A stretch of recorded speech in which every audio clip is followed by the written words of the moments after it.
INEC and GOCO and others very well. Because coming from him, he may be on the interview panel.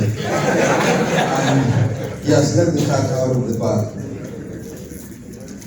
Let me start by recognizing the chairman of the occasion, Dr. Umar Hardo, the president of the Guild of Corporate Online Publishers, GOCO, Maureen, assistant. I also saw the president of the Guild of Editors. And then we have been told that there are presidents emeritus of GOCO. So I recognize the presidents emeritus. The former Inspector General of Police, my friend, my brother, Dr. Solomon Arasi, I remember in 2016 it was, when he was IG, we had cause to conduct an off-cycle governorship election in Kogi State. And you know, the IG is a big man, but the police is responsible as the lead agency for election security in the country. So I thought we could just meet the big man who will fly by helicopter all the way from Abuja to Lokoja. We are going to go by road. Or, at best, we will join his safe convoy from the police headquarters to Lokoja. But I was pleasantly surprised that when I called him, the IG said, no, he will come to INEC and we'll drive together to Lokoja. And he did so. Thank you very much.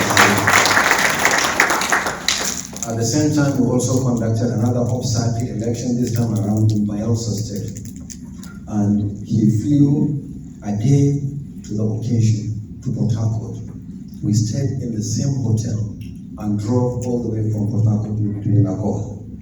And for that reason, instead of on arrival going to the INEC office, the state office, I followed him to the safety of the police headquarters. Before, thereafter, we visited our office and went to the venue. So I thought I should mention this, and thank you very much, Solomon Arasi. The National Commissioners of INEC, our resident electoral commissioner for Lagos, Shegun Akbaje, other senior officials of the commission, distinguished guests, ladies and gentlemen. Let me discharge my first obligation by thanking the leadership as well as the membership of GOCO for the invitation to speak on the auspicious occasion of your 6th annual conference.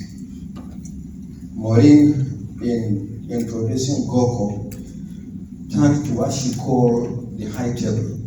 They are actually side chairs. And they said, for the benefit of those who may be sitting on this side of the hall, in my mind I said, I am not part of those who don't know GOCO. And I will tell you why. Many of you here may recall that on 24th November last year, 2021, we had a robust interactive meeting here in Lagos in response to an invitation to address you as GOCO, following the successful election of a new leadership chaired by Maureen. I was here in November last year to address GOCO. And as I said on that occasion, INEC cherishes the support of the online media. We do not take our partnership with GOCO for granted as a stakeholder and a dependable ally in sustaining and deepening our democracy. For this reason, I must commend GOCO for choosing 2023 elections, managing the process for credible outcome as the theme for this year's conference. And this is most appropriate for a number of reasons. First, the 2023 general election is fast approaching. It is now 141 days to election day. Polling units will open at 8:30 a.m. on Saturday, 25th February 2023 for national elections. That is presidential and national assembly. And same time, 8:30 in the morning on Saturday, 11th March 2023 for state elections, meaning governorship and state assembly. Secondly, campaigning in public by political parties officially commenced 8 days ago on Wednesday, 28th September 2022. Therefore, the tempo of political activities has increased as parties, candidates, and their supporters commence campaigns, rallies, processions, and media advertisement and media engagement to canvass the support of the electorate. And thirdly, the Commission has published the final list of 15,322 candidates for the general election, contesting for 1,491 seats, one presidential constituency, but each party nominated a presidential candidate and a running mate. 28 governorship elections, but each governorship candidate came with his running mate. So 28 times 2 makes it, I think, 56. We have 109 senatorial districts, 360 House of Representatives constituencies, and 993 State Assembly constituencies. On the 20th of September, we published the final list of candidates for national elections, presidential, governorship, and National Assembly, and it's already on our website. That document runs into 410 pages, containing the names of over 4,200 candidates vying for just a few seats, one presidential, 109 senatorial, and 360 federal constituencies. And yesterday, we also published on our website the final list of candidates for governorship and state assembly elections. That document runs into almost 900 pages, containing for the governorship candidates and their running mates 837 names. But for the 993 state constituencies, we have 10,231 candidates vying for 993 seats. And that document is already on our website. It's almost 900 pages. Some of it may change as a result of litigation. I will come back to the issue of litigation later. Now, the implication of this on the conduct of elections is that we are going to have about 95 million registered voters, and election is planned on the total number of registered voters. And what is the implication? 95 million ballot papers for each election type, including the possibility of presidential runoff. And that will give you 571 million ballot papers to print in the next few months. That is over 500 million ballot papers. By the time you add the result sheets, we are going to print over 600,000 sheets, 570,000, almost 600,000 sheets of paper for the election. Now that proves what the MC said, right? Each time Nigeria goes to the polls, it's like conducting elections for the whole of West Africa. Actually, it's more than conducting elections for the whole of West Africa. There are 15 countries in the sub-region. The total number of registered voters in the 14 countries, excluding Nigeria, is 73 million. In Nigeria alone, as we approach 2023, we are going to have around 95 million. So we have 21 million more registered voters in Nigeria than the whole of West Africa combined. So each time we conduct elections in Nigeria, it's like conducting elections for the whole of our sub-region. Votes will continue to count and will be the sole determinant of electoral outcome. For this reason, the Commission has introduced many new innovations supported by the deployment from voter registration to voter accreditation to result management. The deployment of the model voter accreditation system, the PVAS, with its dual fingerprint during the election. This is our commitment, and I learned a lot of lessons from what happens in what they call the ECN form. In other words, citizens voted by identity theft.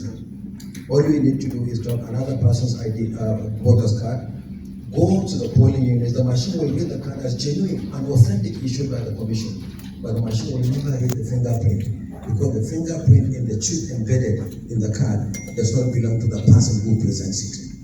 Then they say, oh, give the person the incident form. What we did was, in addition to the fingerprint, we introduced the facial biometrics, facial authentication. What that means is that if the fingerprint fails, we'll then use the facial biometric. And the only way a voter can miss the facial by no incident form. Genuine voters will be accredited genuinely and they will vote in genuine elections. Now, the introduction of technology like the PVAS, as I said, has curtailed the incidence of multiple voting and other sharp practices associated with voter accreditation during elections. I want to say that the PVAS has come to stay and will be the only means by which voters will be accredited for the 2023 general election. No other way. And the Electoral Act 2022 has also fortified the decision of the Commission to ensure that only those who pass through accreditation using the PVAS shall vote. Because the Electoral Act now says that INEC shall deploy technology to accredit voters. So if any voter fails the two processes, our regulations and guidelines provide that that voter should be advised to politely go home. That voter can't vote. It's supported by the law. Now further, the IREC has made the result management procedure actually more transparent. Polling unit results are now uploaded in real time to the IREC portal for public view. This has enhanced the transparency, credibility, and consequently public confidence in the outcome of elections. The IRF has come to stay, and polling unit results will be uploaded to the portal in real time for the 2023 general elections. And Nigeria is actually the first unit level results in real time in elections. We didn't start with the Anambra governorship election or the subsequent governorship elections. We started it way back as a pilot in August 2020 in Nasarawa State, where we had a by-election in Nasarawa Central State constituency.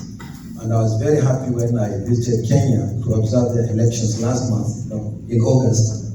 And they have now introduced the idea of transmitting polling unit level results using what they call the KIEMS kit, which is the equivalent of our PVAS, straight to the National Tallying Center. But Nigeria is the first country in Africa to introduce that. So people know the results of elections even before a declaration of winner is made by the Commission. I believe that this is a very important new innovation. The Peace Accord, organized by the National Peace Committee, in which they committed themselves to peace by the letter and spirit of the accord. For our part, the Commission will pay particular attention to the electoral legal framework. So our regulations and guidelines deriving from the provisions of the law has the status of a supplementary legislation. And the Supreme Court has pronounced separately on the powers of the Commission to issue guidelines, regulations, and manuals for electoral act, but also our regulations and guidelines.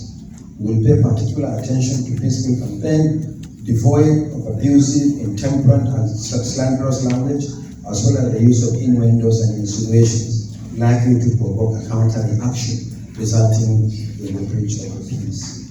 Similarly, we pay special attention to the observance of limits on party and candidate finance and act. One of the areas that the Electoral Act has addressed, which was the old Section 100 of the 2010 Electoral Act as amended, is the provision that no one at federal or state level shall use the power of incumbency to the advantage or disadvantage of any political party or candidate. And there are penalties for any state. This kind of thing happens, and sometimes we laugh over them, we joke, but for family members and others, it's very traumatic. But it has continued unabated. Yesterday, one of our officials shared another report with me. It was published, I can't remember by which medium, that said that some printing of ballot papers for 2023 election has already commenced in one of the states in the Northwest. What is the source of information? Someone who is an ex-co member went to that state on a business trip and witnessed what was happening. So that must be amazing. Because it was only yesterday that we published the final list of candidates for the election.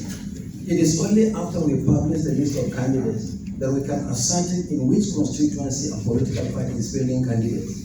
And thereafter plan the production of the sensitive materials for the election. As it is, we have not even printed the ballot papers. Yet we have been told that some printing has already commenced in a part of the country. Now, these things may also create some room for laughter, but it has